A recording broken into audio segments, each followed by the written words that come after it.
I mean, look at this, my friends. Lyft today, $9.97, tanking all the way down. People have lost faith in the stock. And then, you see a lot of paid articles, paid social media. Obviously, they're trying to push the stock. But what is the best stock to buy right now? Uber versus Lyft. If I have $1,000, where do I put the $1,000? I no longer buy the stock because I just simply do not support the abuse that these companies are doing towards their workers. Once upon a time, many years ago, I did make some money. But, those were in the times of Travis Kalanick, and the stock was starting to go up, and there was word, of the IPO. The IPO came around, bought in, and it shot up nicely and made some good money. But, fast forward 10 years, look at this here. So some of the key points, Uber and Lyft have a duopoly in the United States ride-sharing market.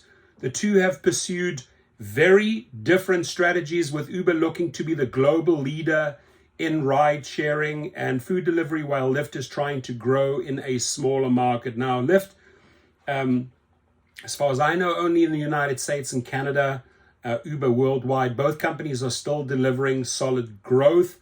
I do not think so. I don't think that Uber is a good choice right now, and I don't think that Lyft is a good choice. So when it comes to ride sharing in the United States, my friends, there are only two choices. As I've mentioned, Uber or Lyft. The two companies have been rivals since their early days. And while Uber has long been the market leader, Lyft has been a steady innovator in the space and held its own despite predictions that it would fall by the wayside. They've held up. New leadership has come in under David Risher. I just don't believe he understands the business well enough. He hasn't grown the company, he hasn't created those relationships or tried to create those relationships with multiple autonomous vehicle companies. We'll also be talking about Uber. I mean, Uber abandoned, right? When Dara Khosrowshahi came in, they abandoned autonomous vehicles. They should have carried on developing their own brand. Waymo is kicking their ass right now. So investors are interested in the ride-sharing industry are likely to choose one or even both of these companies as they're exposed to the same kind of opportunities. They're really at an all-time low, especially Lyft. So if you're speculating that it will go up, there's a good chance you could make some money, 20-30%. It's really, really low at the moment. So taking a look at the two stocks side by side, which is the better one today? So the business model, if you're looking at Uber and Lyft, there are definitely two different type of primary differences between Uber and Lyft. The first is that Uber is a global company and it operates in about 70 countries worldwide. The company aggressively expanded under Travis Kalanick in its early years, and it definitely sees the opportunity to grab the first mover advantage in the industry, no doubt about it. So their Travis Kalanick was a trailblazer. Uber's pulled back from some of the markets as the company decided a few years ago that it would only compete in markets where it was number one or number two. Scaling back its global ambitions has helped drive profitability at the company. Uber Eats definitely helped them during COVID, no doubt about it. Lyft, on the other hand, only operates in the United States and Canada. A variety of reasons seem to have kept Lyft from expanding outside of North America, including cash crunch, a difficult regulatory environment, and a strategic decision to do so. The company seemed to conclude that fighting for market share in now established international markets was not worth the time or the investment. My personal opinion, I think they missed the boat. They should have jumped in, and maybe by now could have been in maybe like 5 to 10 countries versus Uber's 70 countries. The other major difference is that Uber has the food delivery arm. Lyft doesn't have any food delivery. There were talks that maybe Amazon would buy them out or DoorDash would buy them out. Hasn't happened.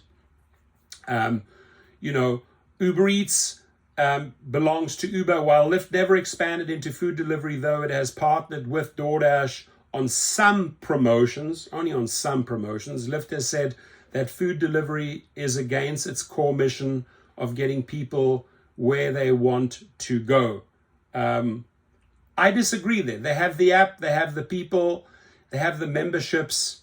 This would have just been a natural extension. They didn't explore that opportunity. So both companies have micro mobility businesses, including scooters and bikes, and have formed partners, or trying to form partnerships in autonomous vehicles. Uber has teamed up with Alphabet's Waymo, only in a handful of cities. And it looks like Waymo really wants to go on its own. Tesla definitely doesn't want that relationship.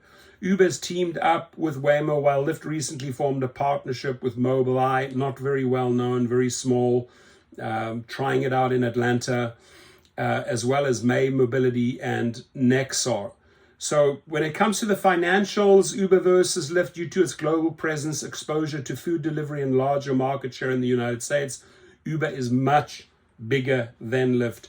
In 2024, Uber reported revenue of $44 billion, up 18% from the year before, while gross bookings rose by the same percentage to $162.7 billion. Uber's profitability has also significantly improved in recent years since it's pulled back from unprofitable markets. While the rival like Lyft and DoorDash, as the company scaled back on driver and rider incentives. So, long story short here, who do we go for? Which stock is a better buy? I'm against both for the reasons that I've mentioned. If you are an investor, I just don't have the faith in Lyft. I really don't.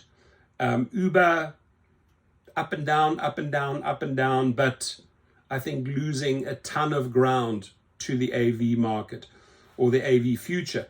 Both of these stocks have attractive qualities. Lyft has a history of innovating in ride sharing and new features like its Woman Plus option, which allows riders and drivers to be matched with other women, and Price Lock, which gives customers the option of locking in regular ride at a set rate.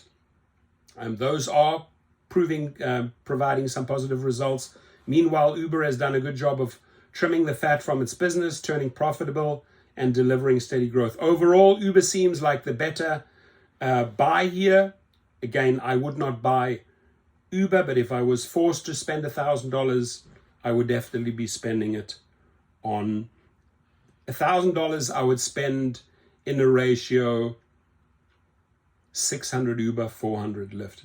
Because Lyft is so low, they're either going to tank or somebody's going to buy them up and the stock's going to go up. That's sort of what I see happening. Still at the current price, Lyft isn't a bad choice for risk-tolerant investors, right? Risk-tolerant investors, as it's delivering strong revenue growth and rolling out new product innovations. So I would love to hear your comments. Now, as a driver or a passenger, please mention in the comments below, hey, I'm a driver, I'm a passenger, I own stock in Uber and Lyft. This is what I think. I'm more interested in hearing from you. Hey, are you going to back the pink mustache or are you going to back the black stallion? Leave your comments below.